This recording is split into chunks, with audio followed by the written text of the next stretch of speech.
Huwag kayong maniniwala na ang kaligtasan ay para sa mga Katoliko lamang. Hindi ka Katoliko kung iniisip mo na ang maliligtas ay Katoliko lamang.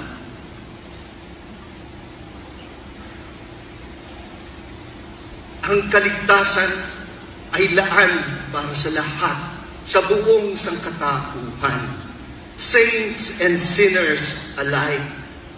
And so we must learn to hold each other up.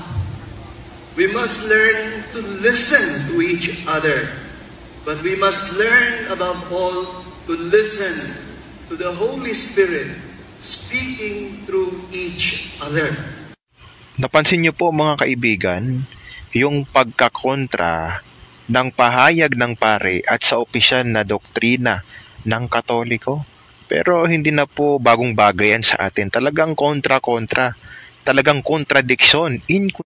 Nagkontrahan daw ang aral ng simbahang Katoliko. Bakit? Dahil palaging ginagamit ng mga ministro at mga ngaral sa Iglesia ni Kristong Tatag ni Felix Manalo. Itong aklat Katoliko, Father Smith instructs Jackson. Alam niyo ba?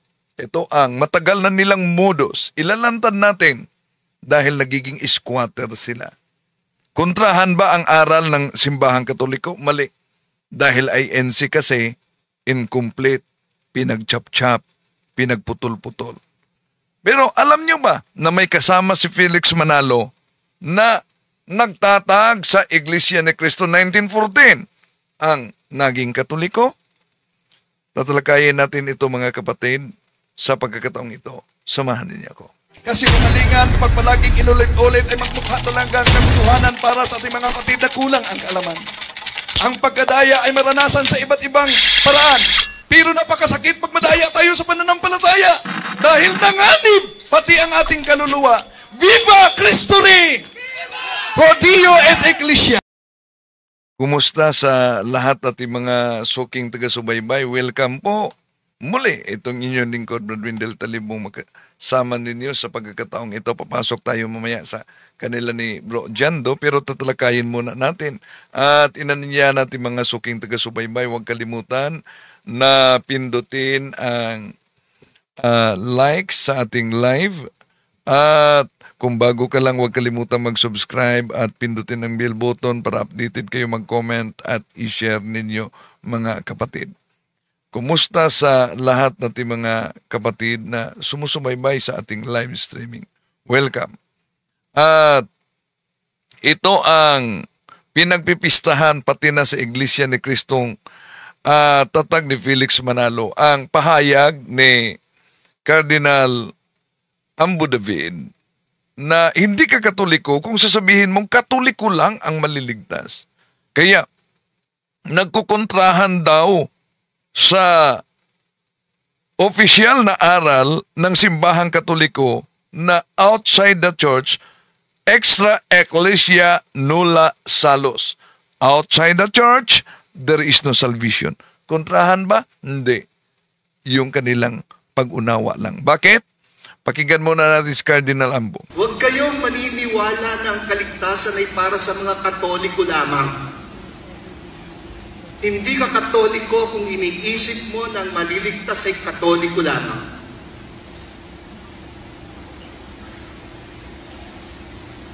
Ang kaligtasan ay laan para sa lahat, sa buong sangkatauhan. Tama. Opisyal yan na aral ng simbahang Katoliko na hindi ka magiging Katoliko kung naniniwala ka na ang kaligtasan ay para sa Katoliko lang. Pero, nagkontrahan ba sa outside the church, there is no salvation? Hindi. Bakit? Dahil may deklarasyon din ang simbahang Katoliko. Tandaan natin, Mateo 18:18, ano man ang ipahintulot ninyo dito sa lupa, ipahintulot doon sa langit. Anong sinabi sa Lumen Gentium number 16?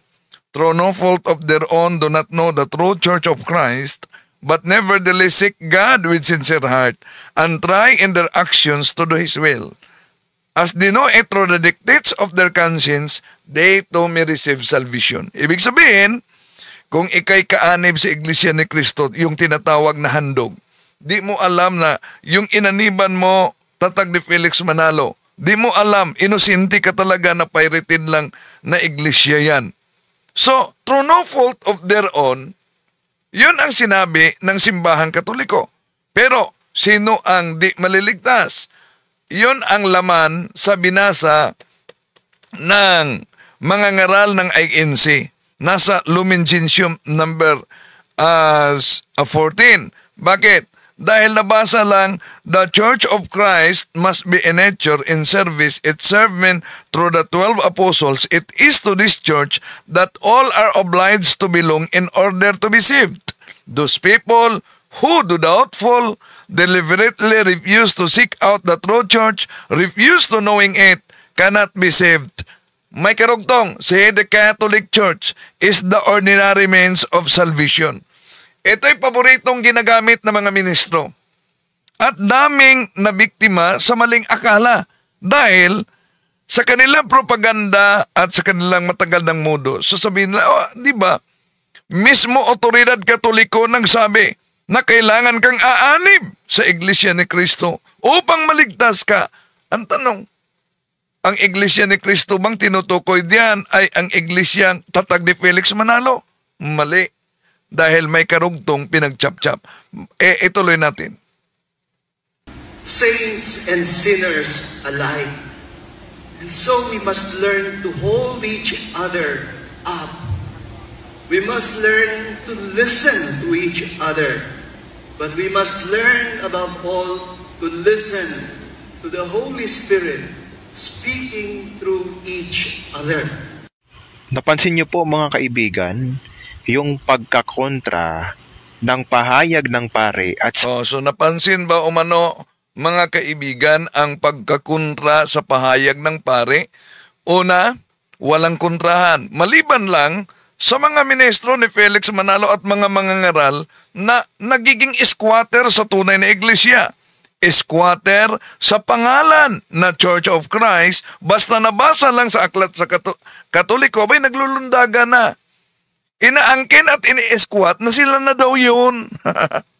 Okay, tuloy natin. opisyal na doktrina ng Katoliko. Pero hindi na po bagong bagay yan sa atin. Talagang kontra-kontra. Talagang kontradiksyon, inconsistent ang doktrinang Katoliko. Pero batay rin sa pare, kasi talagang totoo naman na mayroong iglesia na hindi maliligtas. Kasi hindi naman talaga kailangan yan sa kaligtasan natin. Oo na, dito nakita ninyo paano pinapilipit ng mga ngaral ng iglesia ni Manalo mga kapatid. Na totoo naman yung sinabi ng pare na may iglesyang hindi maliligtas. Sinabi ba ng pare na may iglesia? Sinabi ba ni Cardinal Ambo na may iglesyang di maliligtas? Ang sinabi niya na hindi ka Katoliko kung sasabihin mong Katoliko lang ang maliligtas. Dahil ang pinaghahawakan nila may nakasulat kasi na aral ng simbahang Katoliko, extra ecclesia nulla salus. Outside the church, there is no salvation. Tama yan dahil ang tunay na iglesia ni Kristo, ang Katoliko. Ito ang ordinary na paraan upang ang tao ay maligtas. However, may extraordinary. Through no fault of their own, do not know the true Church of Christ. Ibig sabihin, ang Iglesia Katolika, ang tunay na Iglesia ni Kristo, kahit nga ang mga ministro ni Manalo, pinatutunayan nila na ang Iglesia Katolika, mamaya parinig natin yan mga kapatid. Pero, di talaga natakot ito sila na kahit matagal nang navisto yung modus nila mga kapatid, palaging ginagamit pa rin nila itong aklat na ito. Bakit? Ano ba nang nakasulat?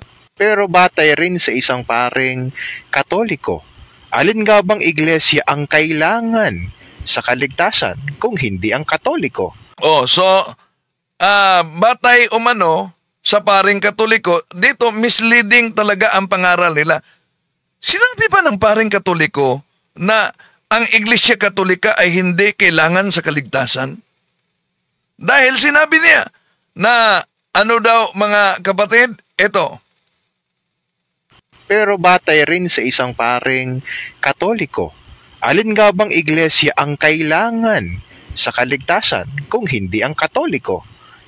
So sinabi ba ng paring Katoliko na ang Iglesia Katolika ay hindi kailangan para sa kaligtasan? Galing lang yan sa minion ni Felix Manalo. Di ba? Ganon sila magpilipit sa mga nakasulat at mismo sa pahayag ng mga ngaral sa simbahang Katoliko. Dahil bakit? Squatter kasi sa tunay na iglesia. Wanag po dito sa aklat ng isang pare na si Father Smith Instructs Jackson. Ang sabi niya at kadiwa dito sa aklat na sinulat niya, ang wala sa iglesia ni Kristo at tumangging umanib sa iglesia ni Kristo, hindi po maliligtas. Batay pa rin yan sa pahayag ng isang paring Katoliko. So, napansin niyo mga kapatid kung paano pinipilipit basta nabasa? Tingnan niyo. Ito kasi pakita ko sa inyo, pahina 661. Ito ang ginagamit ng mga ngaral ng iglesia ni Felix Manalo. Father is, ito'y paborito nila dahil may nabasa lang iglesia ni Kristo, inaangkin na nila. The Church of Christ today must be in nature, in power, in teaching what it was when it served men through the 12 apostles. It is to this church that all are obliged to belong in order to be saved.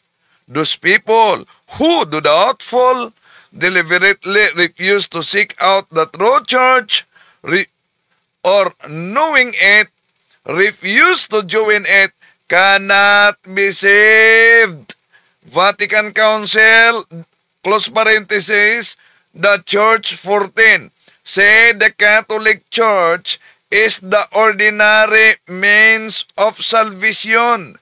This Sacred Synod turns its attention first to the Catholic faithful, for Christ made present to us in His body, which is the Church, is the one mediator and the only way of salvation. Whosoever, therefore, knowing that the Catholic Church was made necessary by God through Jesus Christ, would refuse to join it or to remain in it, would not be saved. So, yun ang nakasulat, mga kapatid, malinaw naman. No? Inaangkin, ini-squat. Pero alam nyo ba na may kasama si Felix Manalo sa pagtatag? Bakit kaya naging Katoliko? At hindi po ang Iglesia ni Cristo na natayo sa Pilipinas. Ika nga ng Britannica.com, itong Iglesia ni Cristo ay isang international Christian religious movement na bumubuo sa pinakamalaking katutubong simbahang Kristiyano sa Pilipinas. Ito ay itinatag ni Felix Isagun Manalo noong 1914. Napakaliwanag po niyan. At sa aklat na The New International Dictionary of the Christian Church ni J.D. Douglas, 1978 edition, sa page 776 ay ganito po ang sabi: ang Pilipinas ay gumawa ng sarili nitong mga kulto. Ulitin natin, ididiin natin yon. Ang Pilipinas ay gumawa ng sarili nitong mga kulto.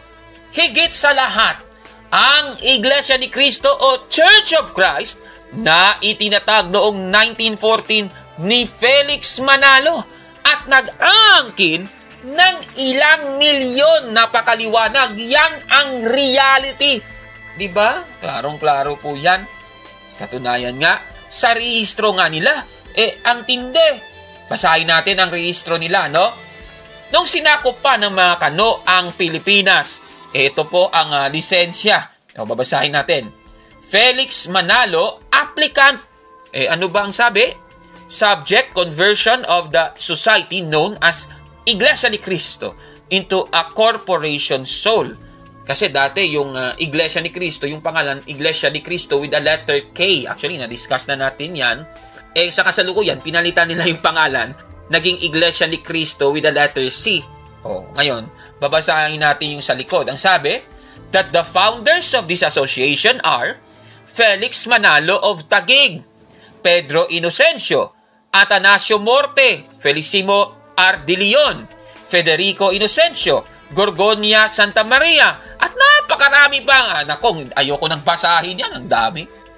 Ibig sabihin nga, ang founder ng Iglesia ni Cristo sa Pilipinas, si Felix Manalo, at marami pa.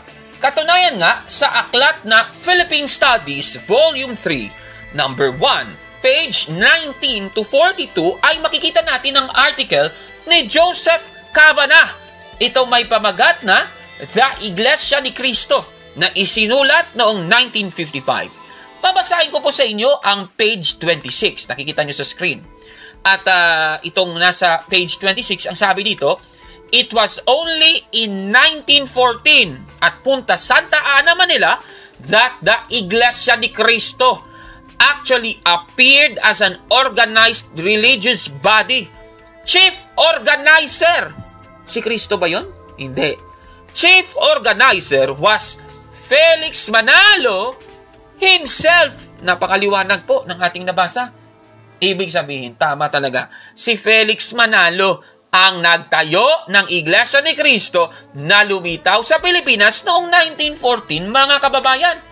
At dahil dito, nung nalaman ng isang ministro noon ni Felix Manalo na siya ay niloko, kaya umalis po siya sa nasabing iglesia. At kilalanin natin siya sa ating episode ngayon. Siya po ay isa sa mga collaborators ayon po sa article na isinulat po ni Joseph Cavanagh na ating binasa kanina. Siya po ay si Igmedio Zabala. Katunayan, ito pong si Igmedio Zabala ay na-feature po sa isa sa Pasugo magazine. Ito pong Ang Pasugo, June 1940 issue. At itong si Igmedio Zabala ay naging tagapamahala ng Iglesia ni Cristo sa Zambales, mga kapatid. Grabe naman. Itong si Igmedio Zabala, nung umalis sa nasabing iglesia, ay nagsulat ng isang aklat. Ako ay naging ministro ng Iglesia ni Cristo na isinulat noong 1959. Etong nasabing aklat na ito ay batay sa pagsasalaysay ni Igmedio Zabala kay F.C. Borlongan. Ang nasabing aklat ay isa ng katolikong aklat na may nihilobstat ni A.G. Casas at imprimatur ni Jose Jovellanos.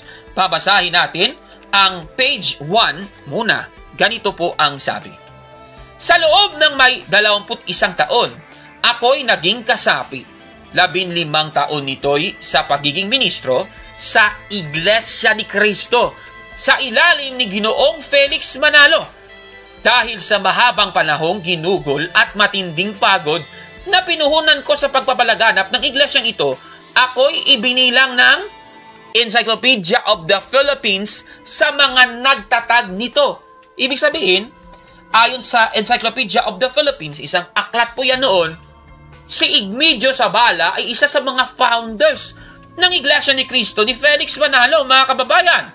Ano pang sabi dito? Ayon sa nabanggit na aklat ni Zoilo Galang, sa Volume 10, 1936 edition, sa pahina 432 hanggang 433, ang Iglesia ni Cristo ay itinatag ni Ginoong Felix Manalo sa Punta Santa Ana, Manila noong 1914. Idinagdag ng palathala ni Ginoong Manalo sa aklat na ang Diyos ay humirang din ng iba pang lalaki na makakatulong niya, Ginoong Manalo, sa pagpapalaganap ng lahat ng nais niyang ipatupad. Ang mga hinirang ay sina Justino Casanova, Teodoro Santiago, Santiago Lopez, Maximo Valenzuela, Bernardo Turla, Benito Sumbilio, Raimundo Mansilungan, Felix Pineda, Feliciano Gonzales, at si Igmedio Zabala, Julio de la Rosa, Mariano Castro, Andres Tucker, Francisco Abalos, Rufino Dula, Simeon Tabamo, Norberto Cruz, at Eugenio Cortez. Ayan, napakaliwanag. Andyan pong pangalan ni Igmedio Zabala. So lumalabas, base po sa ating nabasa, itinuring din po ni Zoilo Galang, yung nagsulat ng Encyclopedia of the Philippines, na isa po sa mga nagtayo ng Iglesia ni Cristo, natayo sa Pilipinas, itong si Igmedio Zabala, mga kababayan. Ngayon, siguro ang maganda, itutuloy ko na lang ang basa. Ganito po ang sabi ni Igmedio Zabala. Dito pa lamang ay nais ko nang ipagtapat na hindi ang Diyos ang humirang sa aming 18 ministrong nakatulong ni Ginoong Manalo. Sa katunayan, anumang oras ay naiaalis ni Ginoong Manalo ang sino man sa amin. Grabing pagtatapat yan, ha? Grabe naman, ano? Mula po sa ating nabasa, hindi po talaga si Kristo. Hindi si Kristo ang nagtayo ng Iglesia ni Cristo na lumitaw sa Pilipinas ayon sa dating ministro na si Igmedio Zabala, mga kababayan. Ang tindi ng kanyang revelasyon, ano? Kaya itong sinasabi ng Basaugo Magazine, puro na naman yan unrealistic, palpak yan, busted yan, nako ha. Ano pa ba ang sinasabi ni Igmedio Zabala sa kanyang aklat? Ito panoorin ninyo, at ang tindi talaga ng kanyang mga revelasyon. Pabasahin naman natin ang aklat sa page 6. Ganito po ang sabi. Lubhang marami ang naaakit ko at limpak-limpak na salapi ang naipasok ko sa Iglesia ni Cristo. Kaya't lalong naging kapalagayang loob ko si Ginoong Manalo. Maraming mga aral ang binalangkas namin na grabe talaga. Pera-pera palang galawan. Ako naman. Base sa nabasa natin, dating masipag na ministro ni Felix Manalo, itong si Igmedio Zabala, mga kababayan. Pero ano ba ang nagpaalis sa kanya sa nasabing iglesia, mga kapatid? Babasahin natin muli sa pahina 6 pa rin. Ganito naman ang sabi. Ang mga alinlangan ko'y tumutukoy sa pagiging anghel ni Manalo. Biruin mo yon, si Kristo ay tao, pero si Felix Manalo ay anghel. Ay nako naman, grabe naman yan. Ituloy natin. Sa mga aral na pinagbago-bago. Meron pala silang mga binabagong aral. Okay, sige. At sa mga gawaing kahiyahiya sa harap ng Diyos at ng tao. Kami ni Ginoong Manalo ay nagkaroon pa ng samaan ng loob. At noong 1941, ako'y lumayas sa piling niya. Klarong-klaro, siya yung umalis. Umalis siya sa iglesia dahil sa maling aral nito. At sa naging alitan nilang dalawa, mga kababayan. Ngayon, ang maganda dito, itutuloy natin ang basa. Sa page 7, itong tindi ng mga revelasyon nito ni Igmedio Zabala. Baka habang napapanood nyo ito, ay nakaupo kayo ngayon, hawakan ninyo ang inyong upuan. Baka mabigla kayo sa aking babasahin. Ito Isang gabing matahimik, tinangnan ko ang aking sipi ng Biblia. Natunghayan ko sa unang buklat ang kabanatang 15 at talatang 1 hanggang 5 ng Ebanghelyo ayon kay San Juan. Ako ang tunay na baging. Manatili kayo sa akin at ako ay sa inyo. Kung paanong ang sanga ay hindi maaaring magbunga sa kanyang sarili hanggat hindi nananatili sa baging. Hindi rin kayo magbubunga kung hindi kayo mananatili sa akin. Ako ang baging, kayo ang mga sanga. Isang liwanag na langit lamang ang makapagdudulot ng suminay sa isip ko at naitanong ko sa aking sarili.